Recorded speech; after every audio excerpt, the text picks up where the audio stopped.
देखिए, इस बजट में हेल्थ पर जितना ध्यान अभी दिया गया इतना कभी नहीं दिया गया। इंफ्रास्ट्रक्चर पर ध्यान दिया गया है, यानी लोगों को स्वस्थ भी रखना है और स्वस्थ होते हुए इकोनॉमी को भी आगे तेजी से बढ़ाना है। उसके लिए इंफ्रास्ट्रक्चर बहुत बड़ी नींव है उसकी। और जिस तरह का बजट पेश किया, पूरे देश में वाहवाही हो रही है।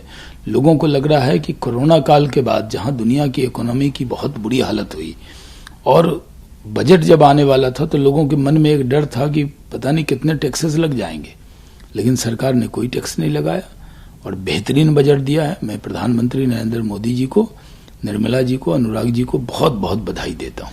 प्रधानमंत्री ने कहा कि ये स्टेप है आत्मनिर्भर भारत। देखिए, दूरअंदेश अगर नेता हो तो बड़े से बड़े संकट को, बड़े से बड़ी चुनौती को अवसर में बदल देता है।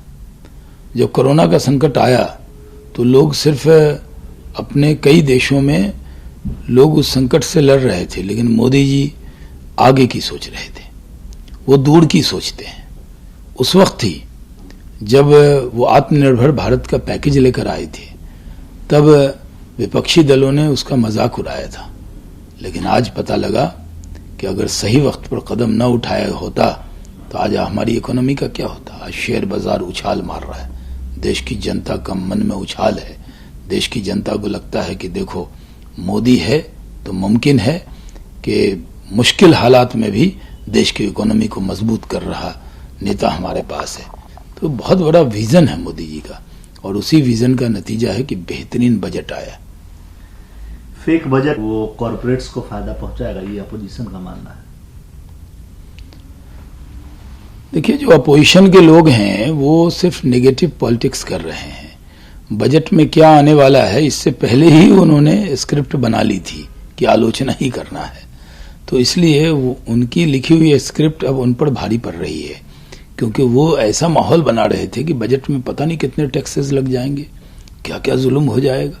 लेकिन बजट ऐसा आया कि पूरे देश में खुशी की लहर दौड़ गई और अब कांग्रेस के नेता निराश होकर तरह तरह की बयानबाजी पे उतर आए हैं। सर, फार्मर्स का आग्रह है कि बातचीत से ही रास्ता निकलेगा, लेकिन बातचीत हो कैसे? नहीं, हम लोगों ने बातचीत कई दौर की है। जो हिंसा हुई उसकी आलोचना और उस पर जो कार्रवाई है वो होगी, लेकिन जो फार्मर का इशू है, किसान हमारे गैर थोड़ी है, वो तो अपने ही लोग हैं। ठीक है, वो कई लोग उसको बहकाने पहुंच जाते हैं। तो प्रधानमंत्री जी ने जब कह दिया कि एक कॉल की दूरी पे है, जब मन हो स्वीकार करें सरकार का प्रस्ताव, 1.5 साल के लिए स्थगित करने को हमने कहा है और बातचीत कर सकते हैं। बातचीत के लिए कभी दरवाजे बंद नहीं हुए हमारी सरकार के। लोकतंत्र में बातचीत ही तो लोकतंत्र का दूसरा नाम है। सलाह मशवरा, बातचीत, विमर्श, ये लोकतंत्र की नींव है ये, और हम बातचीत के लिए तैयार हैं। सरकार ने कभी ईगो नहीं बनाया। किसके लिए बनाएंगे? हम पाकिस्तान के लिए बनाते हैं, चाइना के लिए बनाते हैं, अपने देश के लिए कोई ईगो नहीं है। आइए बातचीत कीजिए, अपने लोग हैं, किसान गैर नहीं है, ये हमारे लोग हैं। और अगर वो किसी के बहकावे में आए हैं तो उनको खुद ही इस बात का एहसास होगा कि लोगों ने उनको किस राह की तरफ धकेलने का काम किया। सरकार की बात पहले दिन से सरकार कह रही थी कि हम किसान बिल पर क्लोज बाय क्लोज बात करने को तैयार हैं, और बातचीत जब हो रही थी तो कई बार लगता था कि किसान संगठन मान जाएंगे, लेकिन कुछ अनासर हैं, कुछ तत्व हैं जो चाहते हैं कि किसान न माने। कुछ लोग चाहते हैं किसान सड़क पर रहे, सरकार से बातचीत सफल न हो, और वो ऐसे लोग बहुत सी बातें कहते हैं। राहुल गांधी जी ने तो कह दिया, वीर तुम बढ़े चलो, और किसान लाल किला की तरफ बढ़ गए और राहुल जी विदेश बढ़ गए। और क्या हुआ? उकसाना आसान है, गुमराह करना आसान है, समझाना मुश्किल होता है।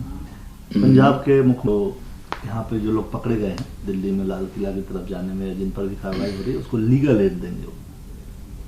देखिए, कांग्रेस अगर ये चाहती है कि लाल किले पर जिसने झंडा फहरा दिया, जाकर तिरंगे की जगह किसानों का झंडा या निशान साहब फहरा दिया, उसको अगर कांग्रेस इनाम देना चाहती है, लीगल एड देना चाहती है, तो कांग्रेस करे। कांग्रेस की सरकार ये ऐलान कर रही है, तो इसका मतलब ये है कि क्या कांग्रेस की सरकारों ने उकसाने का काम किया, उनको लाल किले की तरफ भेजने का काम किया, और अब कैप्टन अमरिंदर सिंह कह रहे हैं कि वो लीगल एड देंगे। क्या दिखाना चाहते हैं, देश में क्या संदेश देना चाहते हैं? इस देश के तिरंगे का, इस देश के शान लाल किले का कोई अपमान करे और कांग्रेस कहे कि हम लीगल एड देंगे? दीजिए, जनता जवाब देगी। मेरा अभी का आखिरी सवाल, जरा पश्चिम बंगाल चुनावी रंग में रंग रहा है। आप लोगों ने फिर से रथ यात्रा की परमिशन मांगी है वहां। पहले 2019 में भी आप लोगों ने कोशिश की थी, लेकिन आप लोग सफल नहीं हो पाए थे। नहीं, हम लोग तो राजनीतिक कार्यक्रम चला रहे हैं। एक विरोधी दल, विपक्षी दल के होने के नाते क्या प्रचार करने के लिए रोड पर चलना मना है? क्या वाहन के जरिए या रथ के जरिए अगर हम पश्चिम बंगाल में जनता के बीच में जाएं, रोड शो करें, लोगों से बातचीत करें, संवाद करें, क्या लोकतंत्र में इसकी मनाही हो गई? ये कैसी पश्चिम बंगाल की सरकार है जो इतना डर गई है कि बीजेपी के हर कार्यक्रम को मना कर देती है? दीदी, आप कितना भी मना करोगे, बंगाल की जनता को मना नहीं कर सकते। बंगाल की जनता ने मन बना लिया है कि वो कमल पर बटन दबाएंगे और भारतीय जनता पार्टी की सरकार बनाएंगे।